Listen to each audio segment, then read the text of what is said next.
Buenas tardes. Seguimos con la segunda parte del segundo día de este simposio.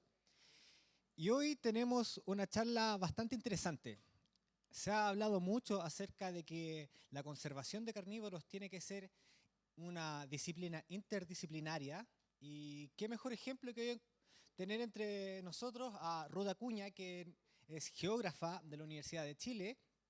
Y actualmente estudia un magíster en Ciencias con mención Bosque y Medio Ambiente en la Universidad Austral de Chile. La mayoría se pregunta, ¿cuál es el rol de los geógrafos en la conservación de carnívoros? Bueno, ella hizo su memoria de tesis analizando los posibles corredores biológicos que pueden realizarse en la región metropolitana para puma. Este estudio y esta memoria de tesis fue parte del libro que lanzó el Ministerio de Medio Ambiente, el GEF Montaña. Por lo tanto, es muy importante escuchar su experiencia. Así que, sin mayor preámbulo, dejo con ustedes a Ruth Acuña. Gracias. Ruth Echeverría. pero bueno. En primer lugar, agradecer por la invitación para estar aquí este día. Como bien señalaba Carlos, voy a hablarles sobre corredores potenciales y zonas de mayor importancia en la conectividad del puma con color, que fue la investigación que yo hice para optar a mi memoria de título como geógrafa.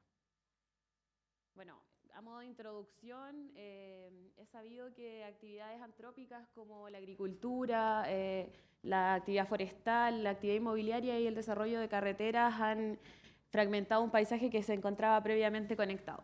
Por ello es que, así como se ha desconectado por estas actividades humanas, es que requiere especial atención, particularmente en la zona central de Chile, que es un hotspot de biodiversidad, ¿cierto?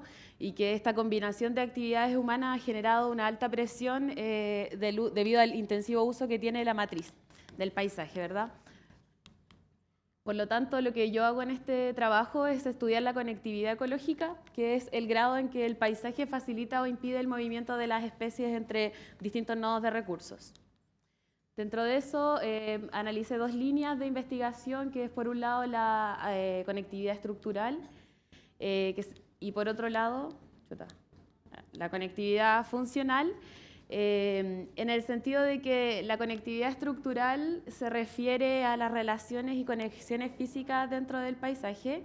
Sin embargo, es también necesario considerar otros tipos de aspectos como los flujos ecológicos que se dan dentro de esta misma matriz, no solamente parámetros como distancia, dimensión, tamaño, etc. Entonces, aprovechando y acotando, digamos, esta investigación que era para optar al grado, ¿verdad?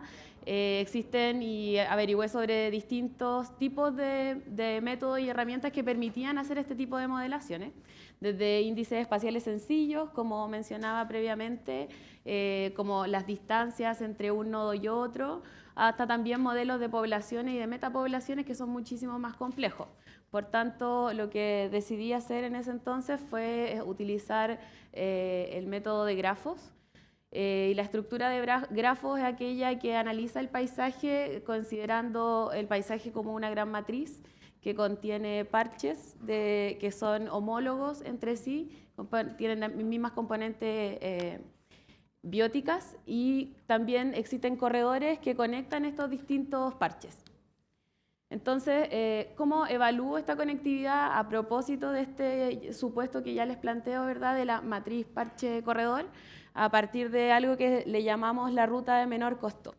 Ya, la ruta de menor costo se construye a partir de la definición de objetivos y variables a considerar, ¿cierto? Y con eso se obtienen las capas. En mi caso, yo utilicé los usos y coberturas de suelo que estaban actualizados para el año 2017 en el marco del proyecto GEF Montaña.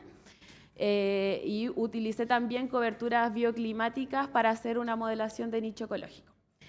Entonces, en resumen, ¿y por qué es relevante la conectividad ecológica? ¿O qué implican aumentos o reducciones en ella? Los beneficios que tiene es que garantiza el flujo de las especies, ¿verdad? Y por lo tanto se sustentan procesos vitales de intercambio genético, y el intercambio genético propicia la biodiversidad, y la biodiversidad el desarrollo de las especies. Y por otro lado, ¿cierto?, en cuanto a los efectos negativos, se podría decir que tiene una reducción en la conectividad.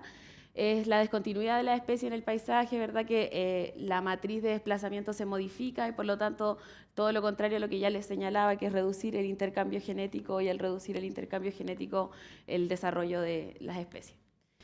Ya, ¿por qué el puma con color? El puma con color fue la especie que tomé porque en este marco del proyecto GEF se estaba también estudiando los desplazamientos del puma a propósito de los collares trampa que se pusieron en esa fecha. Y porque además el puma es importante como agente ecológico, también, bueno, ustedes sabrán, es una especie bandera, paraguas, por como es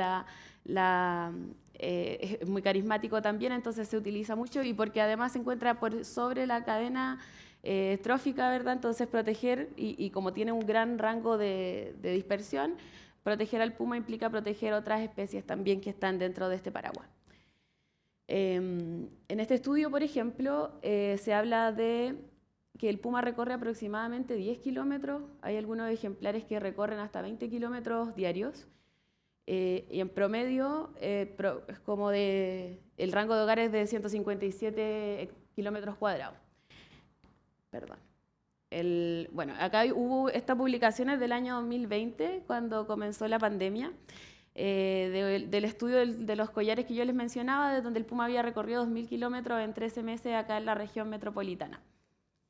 Esto fue en los avistamientos, hubo avistamientos también a propósito de la baja actividad humana que había, ¿cierto?, en las ciudades. Y bueno, estos son otro tipo de conflictos que se enfrenta el puma y las especies en general a propósito de las actividades antrópicas.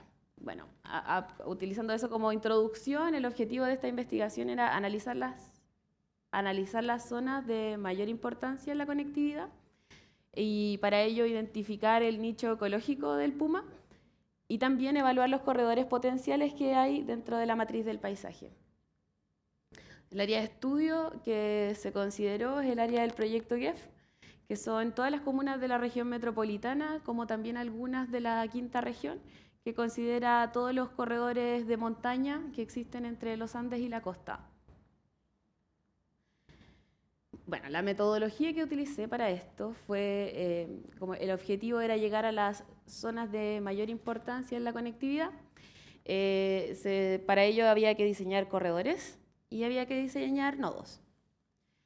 Y para eso había que tener una superficie de costo para el desplazamiento de la especie.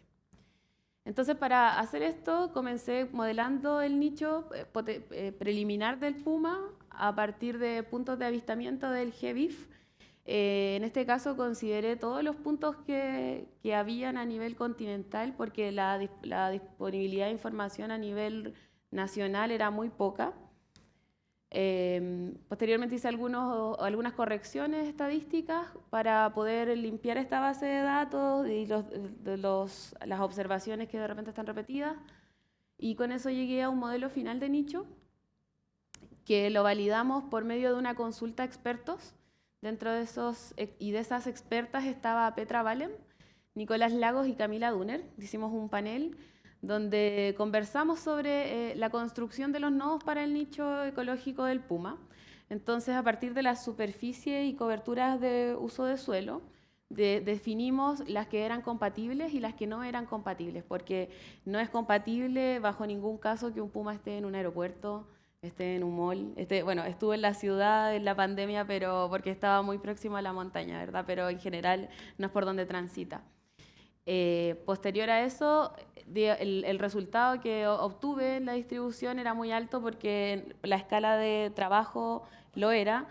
Por lo tanto, entonces definimos junto a este panel el puntaje de corte que iba a haber para establecer los nodos, ¿ya?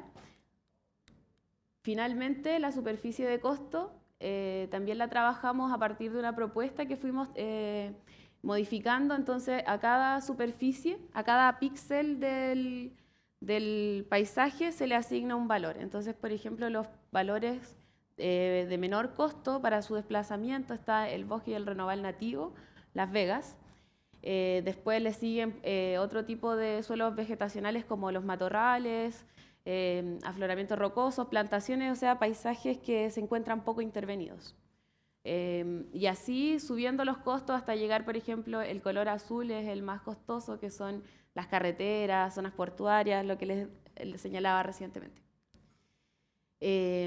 Entonces, con esta información, asignándole los pesos a cada uno de las superficies del paisaje, fue que modelé los corredores potenciales con Linkage Mapper, que es una herramienta que dispone ArcGIS. Y con eso obtuve los corredores potenciales y, por lo tanto, las zonas de mayor importancia en la conectividad para el Puma. Aquí les presento los resultados. Los colores más rojos son los lugares donde está el nicho y los colores azules son donde es menor la probabilidad. Ya, esta probabilidad se distribuye, por ejemplo, hacia el oriente, por el sector sur, en la reserva Río Clarillo, por ejemplo, que luce de esta forma. También en el río Maipo. Ahí por el lado norte hacia Lo Barnechea y el Mapocho hacia arriba, que es donde esos puntos rojos son donde se avistó el puma cuando estábamos empezando la pandemia. Y por el cordón montañoso también de la zona norte, que luce de este modo. También está en Altos de Cantillana y en la refinería del cobre. Entonces, estos nodos que resultaron fueron 20, que tenían en promedio 190 kilómetros cuadrados alrededor. El más pequeño de ellos, los más grandes de ellos son los que se encuentran en la zona norte, que es donde nos encontramos actualmente, la zona norte del área de estudio, tanto hacia a la cordillera como hacia la costa. El más grande de ellos tiene 700 kilómetros cuadrados. Los más pequeños tienen 24 kilómetros cuadrados, o sea, esta zona, en particular la zona sur poniente, se encuentra bastante más fragmentada que la zona norte en general y el oriente también en cierta medida. Sobre los corredores, obtuve 30 corredores que se trazaron entre los distintos nodos. El máximo de ellos era de 38,6 kilómetros y el mínimo es de 2,4. Los más pequeños se encuentran acá en la zona norte también, por la ruta 57, en un lugar que luce de este modo, ¿ya? Otro de los corredores que son de corta longitud son los que están acá en la ruta 68, que lucen de esta forma y que coinciden con los túneles, el túnel Lo Prado y el túnel Zapata. Entonces, si bien en este diseño el corredor queda y pasa por la red vial, pero no exactamente en la red vial. Después los corredores más largos estaban también donde estaban los nodos más pequeños, en la zona sur poniente del área de estudio, el cual luce de este modo. Entonces son corredores muy pequeños en una zona que, como se ve ahí, o al menos con ojo de geografía, se ve que tiene harto cultivo agrícola.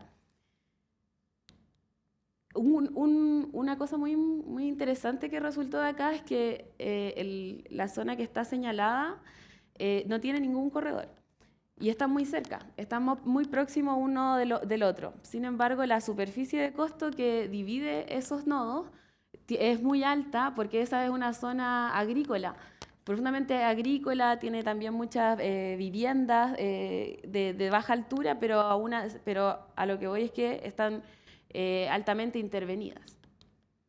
¿Ya? Luce de esta forma, muy parcelado, mucho cultivo, entonces hay mucha actividad humana.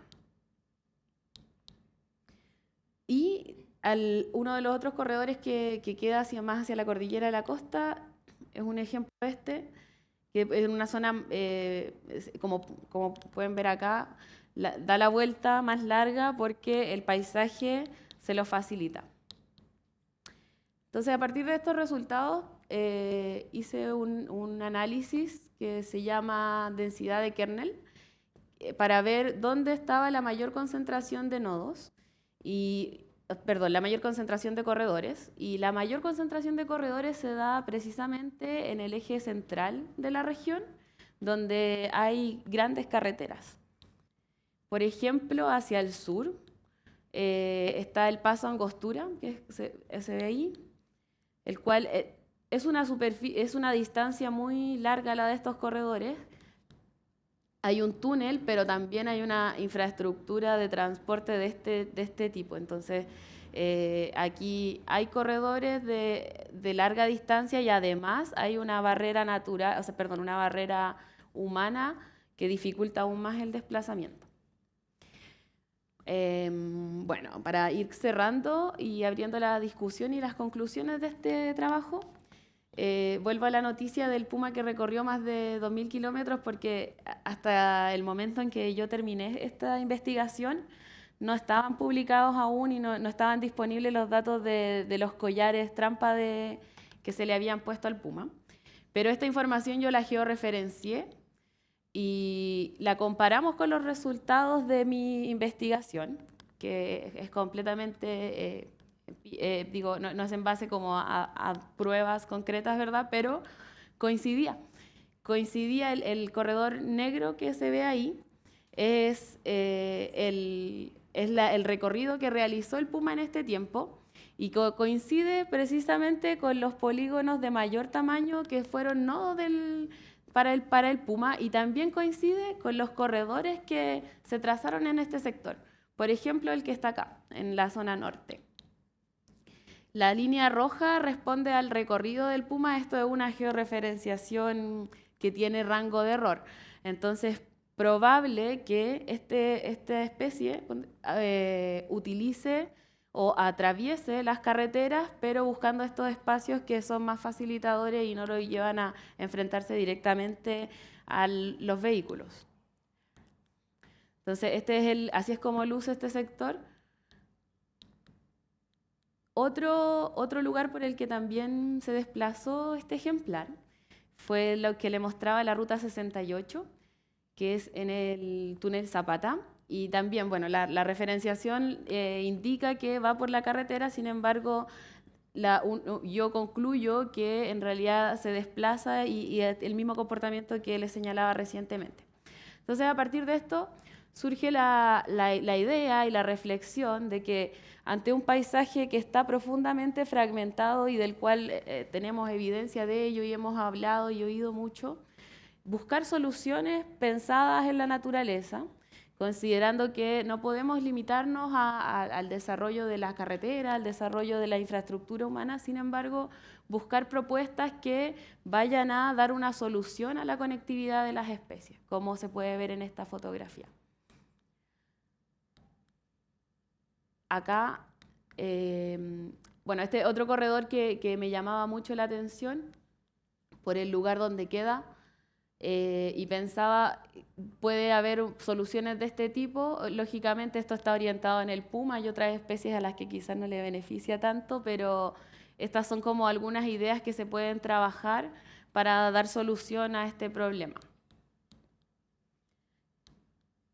Bueno, otros elementos que salen a la discusión a propósito de los resultados es cómo influyen las plantaciones forestales, por ejemplo, en la conectividad del paisaje. Considerando que son plantaciones de tipo estacional, que luego son cortadas en su madurez, entonces, si bien no es un costo tan alto para la especie transitar por estos lugares, sí su carácter estacional va a ir modificando en el tiempo el recorrido y el costo del desplazamiento. Por otro lado, también está la discusión sobre la información, porque toda esta investigación es en base a información de libre acceso, y existe mucha información también que se genera pero que no es socializada, entonces es también ahí una reflexión a compartir la información para generar conocimiento. Y bueno, otro elemento a considerar es que esta investigación lógicamente se puede complejizar mucho más considerando, por ejemplo, variables de tipo topográficas o climáticas de mayor escala para dar mayor detalle a este tipo de estudios, ¿ya?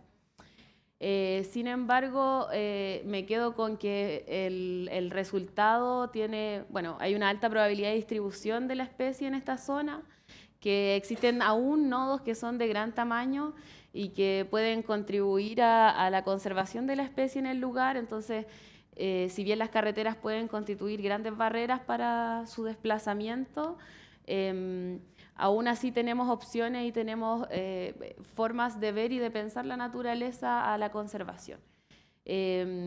Otra reflexión que hago es que hacia la zona sur-poniente es uno de los lugares que se encuentra más fragmentado, esto a propósito de los fenómenos que ya les mencionaba previamente. Ahí la zona de San Pedro, todo ese sector. Y es curioso, y por qué abro este tema a la discusión, es porque en ese mismo momento se publicó desde la Reserva Altos de Cantillana que habían tenido avistamientos de pumas. Entonces es un sector que está bastante fragmentado, sin embargo, la especie llega hasta allá y es una invitación a avanzar en su conservación. Finalmente, y para ir cerrando, espero que cuando comencé con esto, con generar información relevante y contribuir al desarrollo de programas de infraestructura, siento que es importante en adelante avanzar a la búsqueda de soluciones para estas problemáticas, ya que proteger y restaurar la conectividad del paisaje, y no solamente para el puma, sino para toda la especie, es muy necesario para vivir en paz en nuestra naturaleza. Muchas gracias.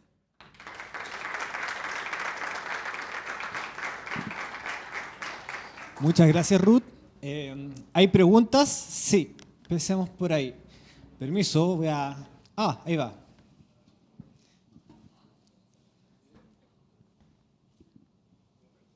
¿Aló? ¿Ahí?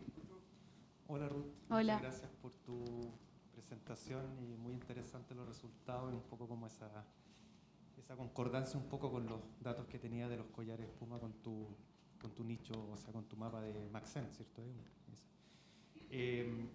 Quería saber, en un momento ahí mostraste en tu diapositiva un paper de TPI, de Topographic Position Index. ¿Incluiste esa variable dentro del modelo que utilizaste?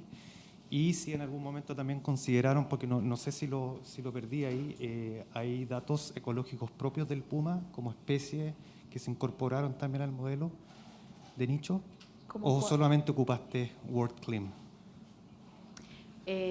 Ocupamos los puntos de avistamiento y las variables bioclimáticas para hacer una correlación, y no incluí la topografía por el tiempo que tomaba esta investigación y porque luego se sumó otro compañero que venía en geografía que tomó esta misma investigación y le dio mayor detalle, incluyó topografía, pendiente, altitud. Entonces fue como un primer acercamiento a la temática. Por eso decía que es un modelo que puede robustecerse muchísimo más si es que esto se considerase. Muchas gracias. ¿Otra pregunta? Ahí. Muy interesante. ¿Lo has considerado por las diferencias entre machos y hembras? Sí, no consideré la variable de sexo ni de edad. En realidad fue porque esto estaba orientado desde la vista de la planificación territorial y el diseño de corredores ecológicos. Lo entiendo completamente el comportamiento que tienen. De hecho, en la entrevista que hicimos a los expertos, los pumas acá, como les mostraba, que recorrían 10, 20 kilómetros, y ellos acá me decían que recorrían 5 kilómetros diarios. Entonces, eso fueron como consideré las variables de desplazamiento en general, pero no le di más detalle a la edad o al sexo de la especie. Tenemos otra pregunta ahí. Hola. Sí, muchas gracias por la presentación, muy interesante. Quería saber si tomaste en cuenta aspectos más como sociales o porque espacialmente obviamente el clima y la topografía, el uso del suelo van a influir en dónde van a encontrar los corredores, pero también ¿cómo ves factible estos corredores si se toma en cuenta como la percepción negativa que algunos dueños podrían tener del puma en algunos lugares por el ganado, por ejemplo? Es solamente un ejemplo, pero por la presencia de conflictos, por ejemplo. ¿Cómo podría cambiar un poco estos corredores? Gracias por la pregunta. Sí, cuando tuve mi defensa de la memoria me preguntaron algo similar y yo creo que hay que avanzar en demitificar esta dualidad, digamos, del ganado y los pumas y bueno, no es... Por lo mismo la idea de los corredores ecológicos no es de conservar, como imponer la conservación en toda la superficie, sino buscar las superficies que tengan mayor idoneidad para esto. Y hay algunas experiencias, como las de, mira, acá en Brasil para el mico león dorado se hizo un corredor que consideraba paños de vegetación nativa maduros y se hizo una negociación con los dueños de estos predios que tenían ganadería para comprar una porción de sus predios y poder revegetar, hacer una conversión y poder generar estos corredores. Entonces, evidentemente es un proceso social que se debe involucrar a las comunidades que van a estar aledañas en estos sectores, porque obviamente no es algo que uno pueda aterrizar desde un modelo a la realidad, pero creo que transmitiendo ese mensaje, que no es la conservación por la conservación, sino la conservación por el traslado de las especies, ¿verdad?, como la movilidad genética, pero también en conjunto con las actividades humanas que se desarrollan en el territorio. Ahora creo que hay preguntas del streaming. Sí. Vamos allá, Darío.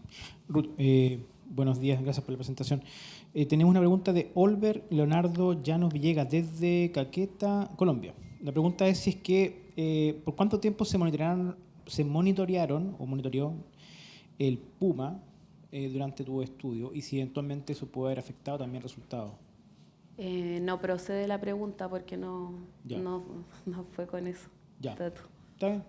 Es lo que la pregunta que hicieron de acá. Ok, gracias. ¿Hay más preguntas o no? Ahí una aparece. Hola Ruth, gracias por presentar estos interesantes resultados. Siendo, mira, el Ministerio de Obras Públicas el principal responsable de la fragmentación de los hábitats en Chile, también las concesiones que ellos dan a empresas privadas, ¿tú cómo has socializado tus resultados o si tienes alguna forma, has hecho alguna actividad o piensas hacerlo para que las próximas decisiones en estos caminos que al final vemos que fragmentan las poblaciones, las dejan aisladas, no siga sucediendo? Mira, yo hice mi práctica de la geografía en la Dirección de Vialidad en la región de Los Ríos. Y cuando comenté este tema, se reían. Se reían así como, no, ¿cómo se te ocurre? Vamos a destinar recursos para esto. Pero yo creo que claro, es un inicio, pero no es más allá de eso, de esa socialización, no he avanzado más porque me he abocado a trabajar en otras temáticas de conservación, pero sí me parece que sería súper bueno, de hecho, como poder generar esas redes para que en el futuro, porque acá no tenemos otros países donde las concesiones ya se hacen desde esta mirada y están estos ejemplos, pero acá aún no, entonces estamos desarrollando carreteras y podríamos saltarnos este paso temporal de esperar a tener en nuestro paisaje mucho más fragmentado para tomar decisiones que solucionen. Así que nada, si alguno de ustedes procede por ahí y me quiere invitar a socializar esta información, yo agradecida. Gracias, Ruth. Muchas gracias, Ruth. De hecho, no es menor el tema, aprovechando de que hay gente de los servicios públicos, CONAF, ojalá haya alguien en la audiencia del Ministerio de Obras Públicas, porque realmente este tema es muy importante. Lo que acaba de exponer Ruth, yo creo que es primordial para la conservación de la especie, así que por eso le pido un fuerte aplauso para Ruth. Gracias. Muchas gracias por todo. Muchas gracias también.